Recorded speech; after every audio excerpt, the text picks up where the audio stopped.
Hello students, good morning to all of you. प्यारे बच्चों, online classes में आपका बहुत बहुत स्वागत है।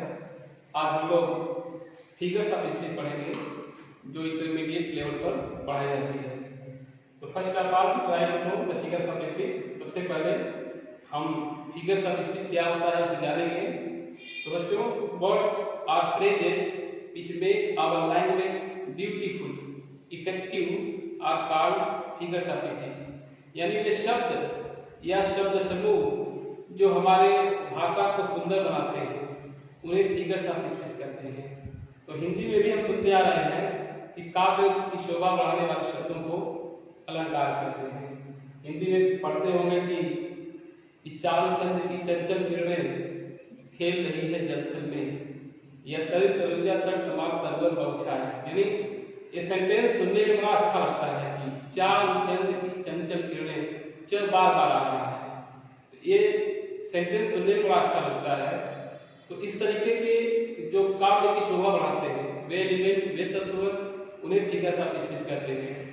तो इसको हम जानने की कोशिश करेंगे और इंटरमीडिएट लेवल पर 7 फिगर ऑफ स्पीच हमें पढ़ना है और इन 7 फिगर्स ऑफ स्पीच से 2 तरीके के क्वेश्चन पूछे जाते हैं।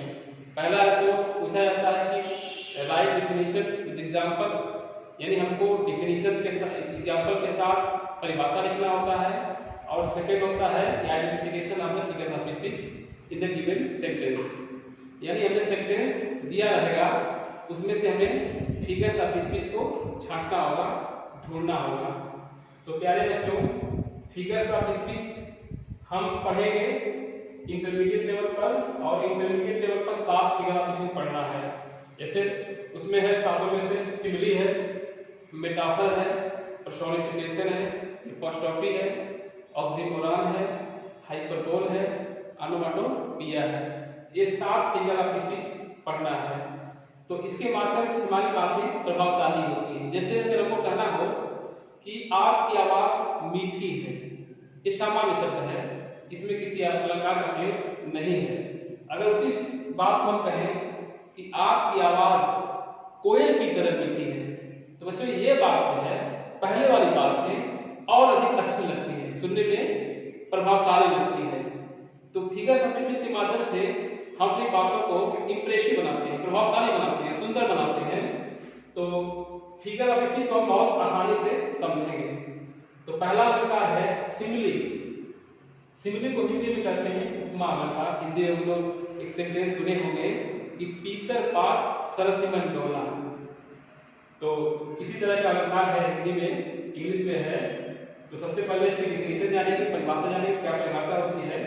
तो कहा simile is a figure of speech, simile is a figure of speech in which two objects of different kinds are compared and comparison word so comparison word as like are used. यानी simile वह अलंकार होता है, simile वह अलंकार होता है इन विच जिसमें to objects of different kinds है, जिसमें 2 भिन्न प्रकार के ऑब्जेक्ट मींस वस्तुएं, डिफरेंट मींस भिन्न, जिसमें 2 भिन्न प्रकार की वस्तुओं के बीच को तुलना किया जाता है।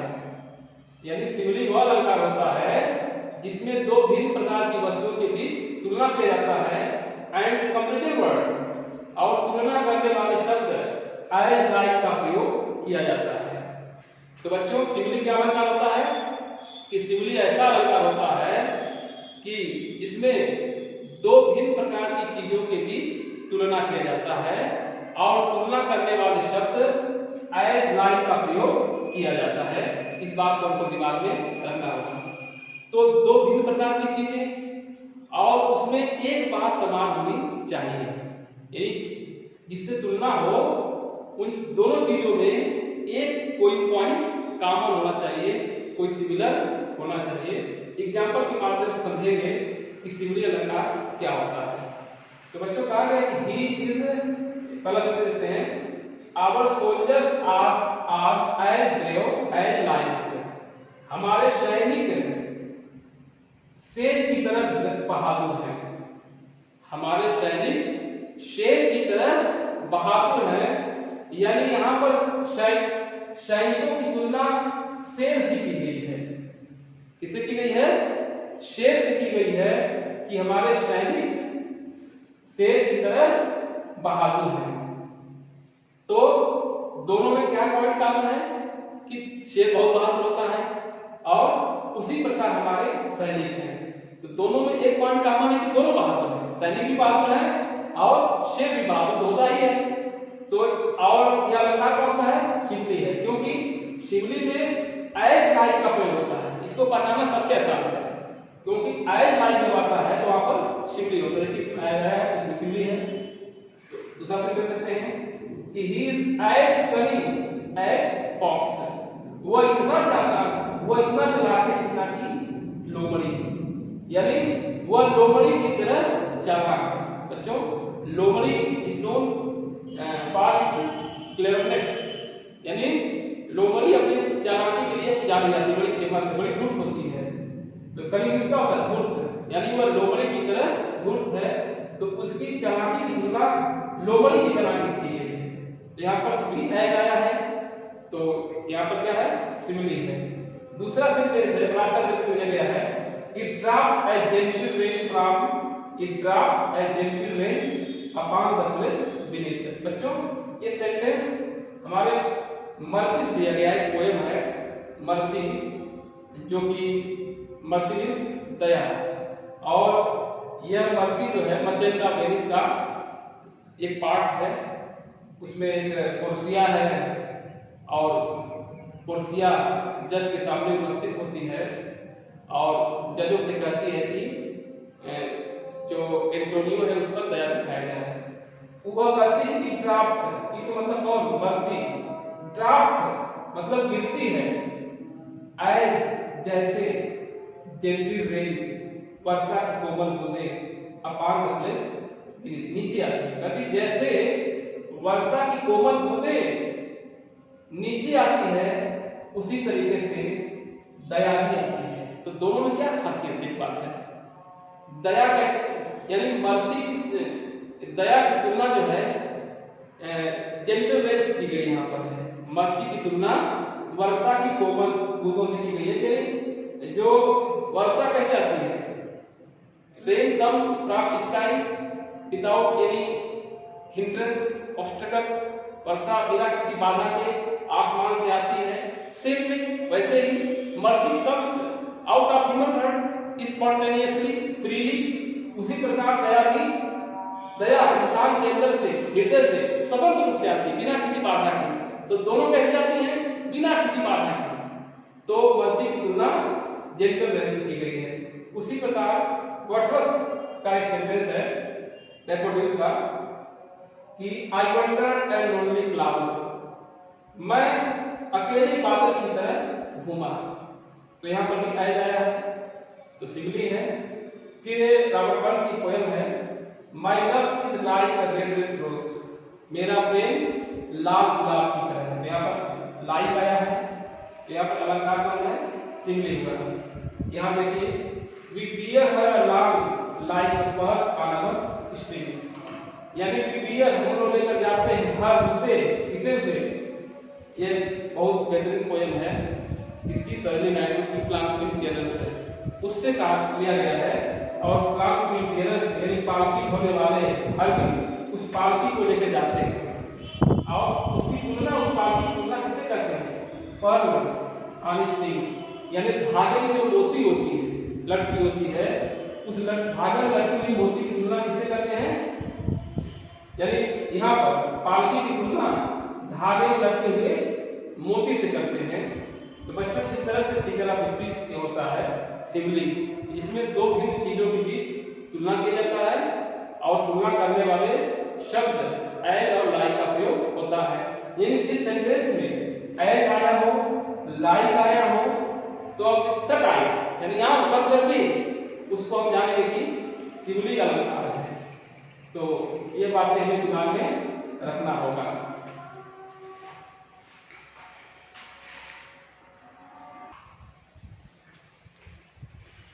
तो बच्चों, अब हम लोग अगला अलंकार पढ़ेंगे मेटाफर। तो मेटाफर क्या होता है? A metaphor is a figure of speech in which two objects of different kinds are compared but comparison words as like are not used। तो प्यारे बच्चों, सिमिली और मेटाफर में बिल्कुल भी ना के बराबर अंतर है। डिफिनीशन लगभग एक ही रहेगी, दोनों की डिफिनीशन एक जैसी है। कहा गया है कि मेटाफर वह अलंकार होता है जिसमें दो भिन्न चीजों के बीच तुलना किया जाता है, लेकिन तुलना करने वाले शब्द एज लाइक का प्रयोग नहीं किया जाता। यानी एक डिफिनीशन याद कर लेंगे तो दोनों हमको याद हो जाएंगे, क्योंकि दोनों की डिफिनीशन लगभग एक ही तरह है और दोनों अलंकार भी एक जैसा होता है। अंतर सिर्फ इतना है कि इसमें तुलना करने वाले शब्द एज लाइक का प्रयोग नहीं किया जाता है। जैसे हमने पढ़ा था कि इससे पहले हमने सिमिली पढ़ा था, उसमें एज आया था, और मेटाफर में किसी चीज को एज लाइक के बिना ही डायरेक्ट कर दिया जाता है। जैसे देखिए, कहा है कि Ranjit Singh was the lion of Punjab. Ranjit Singh Punjab के शेर थे। रणजीत सिंह पंजाब के शेर थे। तो हम इसको इस प्रकार भी कर सकते थे कि Ranjit Singh was like the lion of Punjab. Ranjit Singh was like a lion, यानी इन पंजाब में रणजीत सिंह एक शेर की तरह थे। तो इसमें तरह वाला शब्द हटा देते हैं और डायरेक्ट उनको कर दिया जाता है। तो रणजीत सिंह को शेर कहा गया है। तो रणजीत सिंह बच्चों शेर कैसे हो सकते हैं? शेर तो जानवर है। तो रणजीत सिंह शेर नहीं है, बल्कि यह शेर की तरह बहादुर थे। तो इसमें किसी वस्तु को डायरेक्ट कर दिया जाता है, यानी जिस चीज को जो चीज कहा जाता है वो वैसी नहीं होती है, बल्कि उसकी तरह होती है। तो रणजीत सिंह पंजाब के शेर थे, यानी रणजीत सिंह की तुलना पंजाब में शेर से की गई है। शेर की तरह वो भी बहादुर थे। दोनों लोगों में एक चीज क्या नाम है कि दोनों बहादुर थे। दूसरा सेंटेंस है the whole world a stage. Shakespeare का एक नाटक है, यूनाइटेड से लिया गया है कि पूरा संसार एक मंच है। शेक्सपियर कहता है कि पूरा संसार क्या है? एक रंगमंच है, यानी संसार एक रंगमंच की तरह है। लाइट यहाँ लाइट हो जाता तो सिमिली हो जाता। अगर लाइट जब नहीं रहेगा, डायरेक्ट लाया जाएगा किसी चीज को, तो वहां पर मेटाफर होगा। तो संसार मंच नहीं हो सकता, बल्कि मंच की तरह हो सकता है। तो संसार मंच कैसे है? जैसे मंच पर कोई व्यक्ति जाता है, अभिनय करता है, चला जाता है, उसी प्रकार हम दुनिया में आते हैं और अपना जीवन का क्रियाकलाप दिखाते हैं और दुनिया से चले जाते हैं। उसी प्रकार का कैमल की the ship of dessert. Camel ऊंट क्या होता है? रेगिस्तान का जहाज होता है।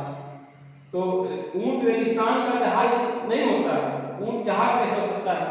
जहाज कोई निर्जीव चीज है, ऊंट जीवित है, बल्कि उसकी तरह है। तो यहाँ पर कैमल की तुलना सिर्फ से किया गया है। Life is a walking shadow. जीवन एक चलती हुई परछाई है। शेक्सपियर का नाटक है, यूनाइटेड से लिया गया है कि जीवन एक चलती हुई परछाई है। चलती हुई परछाई नहीं है, बल्कि चलती हुई परछाई की तरह है। Life is a kind of revenge is a kind of wild justice. बदला एक प्रकार का जंगली न्याय है। बदला एक प्रकार का जंगली न्याय नहीं है, बल्कि जंगली न्याय की तरह है।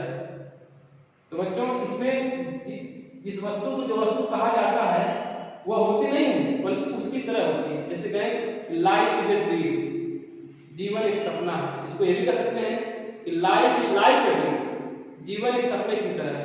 तो जब लाइफ लगा देंगे तो सिमिली हो जाएगा, और डायरेक्ट उसको कह देंगे तो मेटाफर हो जाएगा। तो life is a dream metaphor है, और life like a dream simile है। तो बच्चों, इस तरह से फिगर ऑफ स्पीच है। अगले वीडियो में हम लोग पढ़ेंगे।